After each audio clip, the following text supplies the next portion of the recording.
What's so special about Eretz Yisroel? You ever think about that? So we know certain mitzvahs can only be performed in Eretz Yisroel, but the Ramban says that all mitzvahs can only be truly and ideally performed in Eretz Yisroel. There's something special about the land of Eretz Yisroel. And what is it? Eretz Yisroel is the place, the makom, where we are most able to connect to Hashem, most able to connect to the infinite. Why? Because the very rules of time and space came into existence starting from Eretz Yisroel.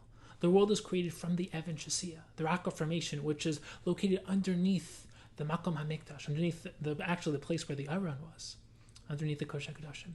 So all the rules of time and space came into being from Eretz Yisroel, and the ability to transcend the rules of time and space, the ability to connect to Hashem, to connect to the infinite, is most potently possible in Eretz Yisroel. That's why all the examples of Kvitzas Haderech, of transcending the rules of time and space, going faster than is physically possible, they all exist in relation to Eretz Yisroel. That's also why Chazal talk about this idea of concentric circles of time and space in regards to Eretz Yisroel. Meaning what? So the rest of the world, they abide by certain rules of time and space. But once you get to Eretz Yisroel is called Eretz Ketzvi, right? Eretz Tzvi. It's compared to a deer. Why? Because the skin of a deer, when you take it off, it's like, how can that possibly fit on a deer? Well, Eretz Yisrael is the same thing. Why? Well, it is always able to contain Klal Yisrael, no matter how numerous they are. And once you get closer, once you get to Yerushalayim, we begin to defy the rules of time and space even more.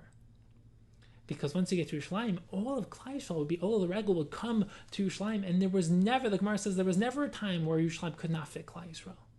And then we get closer to the center of time and space, to the Even Shasiya, closer to the Makom HaMikdash, you get to the Azara. And what happened? The Mishnah Avos says that when they would stand, it would be really crowded. But when they bow down, suddenly everyone had enough space. What's going on? Well, there's a beautiful Musar idea of negating your ego, but in addition to that, it's the idea that when you get so close to Even Shasiya, the rules of time and space begin to bend.